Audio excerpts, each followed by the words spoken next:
Budget 2020-23 में जब announce हुआ उसके बाद सबको कन्फ्यूज़न हो गया कि हमें स्टैंडर्ड डिडक्शन 50,000 मिलेगी या 52,500 मिलेगी। तो गाइस आइए इस वीडियो में देखते हैं वो क्या है।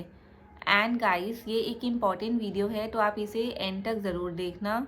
अगर आपको ये वीडियो पसंद आए तो आप मेरे चैनल को सब्सक्राइब करना ना भूलें। Now let's start. जैसा कि हम सब जानते हैं फाइनेंशियल ईयर 2022 टू 23 में standard deduction old tax scheme वालों को अलॉट थी, लेकिन अगर हम न्यू टैक्स स्कीम अडॉप्ट करते थे तो हमें स्टैंडर्ड डिडक्शन नहीं मिलती थी। लेकिन इस बजट 2023 में निर्मला मैम ने अनाउंस किया कि हमें standard deduction new tax scheme को भी मिलेगी और जिनकी इनकम अप टू 15.5 लाख तक है उनको टैक्स बेनिफिट होगा 52,500 का। उनका कहने का मतलब था कि टैक्स बेनिफिट होगा 52,500 का, ना कि स्टैंडर्ड डिडक्शन मिलेगी। तो दैट मीन्स हमें स्टैंडर्ड डिडक्शन 50,000 ही मिलेगी। अब ओल्ड टैक्स स्कीम वालों को भी मिलेगी और न्यू टैक्स स्कीम वालों को भी मिलेगी। तो आइए पहले देखते हैं उनके एग्जैक्ट वर्ड्स क्या थे, उसके बाद इसे एग्जाम्पल से समझते हैं। My third proposal is for the salaried class and the pensioners, including family pensioners, for whom I propose to extend the benefit of standard deduction to the new taxer regime. मतलब अब ये standard deduction new tax scheme वालों को भी मिलेगा।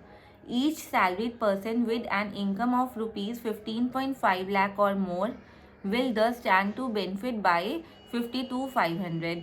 मतलब अगर हमारी इनकम 15.5 लाख तक या उससे अबव है तो हमें 52,500 रुपीज़ का बेनिफिट मिलेगा। आइए देखते हैं एग्जाम्पल से क्या है। सबसे पहले हम 15.5 लाख का देखते हैं कितना टैक्स आएगा अगर हम फाइनेंशियल ईयर 2022-23 के लिए कैलकुलेट करते हैं न्यू टैक्स स्कीम में। तो उसके स्लैब रेट्स क्या थे, हमारे उसके स्लैब रेट्स फाइनेंशियल ईयर 2022-23 के थे अप टू 2.5 लाख तक हमारा एग्जाम था। 2.5 लाख तक हमारा 5% था। 5 लाख तक हमारा 5 लाख टू 7.5 लाख तक हमारा 10% था। 7.5 लाख टू 10 लाख तक हमारा 15% था। 10 लाख टू 12.5 लाख तक हमारा 20% था। 12.5 लाख टू 15 लाख तक हमारा 25% था एंड ओवर 15 लाख तक हमारा 30% था। तो 15.5 लाख का हमारा कितना टैक्स कैलकुलेट होके आएगा। हमारा 15.5 लाख में हमें स्टैंडर्ड डिडक्शन तो कुछ नहीं मिलेगी फाइनेंशियल ईयर 2022-23 के लिए। तो हमारी टैक्सेबल इनकम 15,50,000 हो गई। तो इसका हमारा टैक्स 2,20,500 आएगा। ये मैंने कैलकुलेट किया हुआ है। फर्स्ट 2.5 लाख एग्जाम्प्ट है। नेक्स्ट 2.5 लाख के लिए 5% कैलकुलेट किया। नेक्स्ट 2.5 के लिए 10% कैलकुलेट किया। देन 15%, देन 20%, 25%, देन लास्ट जो हमारा 50,000 बचा, मतलब अप टू 15 लाख तक तो हमारा ये आ गया। नेक्स्ट जो हमारा 50,000 जो बचा उसमें 30% कैलकुलेट किया तो हमारा टोटल टैक्स 2,20,500 आया। तो अब देखते हैं कि हमें ये 52,500 का अगर हम फाइनेंशियल ईयर 2022-24 में कैलकुलेट करते हैं तो क्या बेनिफिट है। तो न्यू स्लैब रेट्स जो चेंज हुए हैं पहले हम वो देखते हैं। न्यू स्लैब रेट्स जो हैं वो ये सबको ही पता है कि अब हमारा 3 लाख तक एग्जाम्प्ट है। 3 to 6 लाख तक हमारा 5%, 6 to 9 लाख तक 10%, देन 9 to 12 लाख तक 15%, देन 12 to 15 लाख तक हमारा 20% एंड 15 लाख अबव हमारा 30% है। तो अब हमारा 15.5 लाख में क्या कैलकुलेट होके आई इनकम।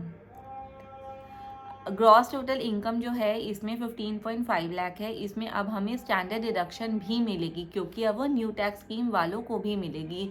तो वो हमारी टैक्सेबल इनकम अब हमारी 15 लाख हो गई। अब 15 लाख पे हमें अपना टैक्स कैलकुलेट करना है तो वो हमारा 1,50,000 रुपीज़ आएगा। देखेंगे अप टू 3 लाख तक हमारा 5% तक पहला 3 लाख तो हमारा एग्जाम्प्ट है। उसके बाद नेक्स्ट 3 लाख पे 5%, उससे नेक्स्ट 3 लाख पे 30,000 आएगा।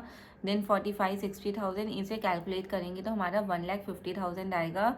तो हमारा 2,20,500 पहले हमारा टैक्स कैलकुलेट हुआ, अब हमारा 1,50,000 हुआ। तो अब हमने देखा हमारा नेट डिफरेंस जो है वो हमारा 52,500 आ गया।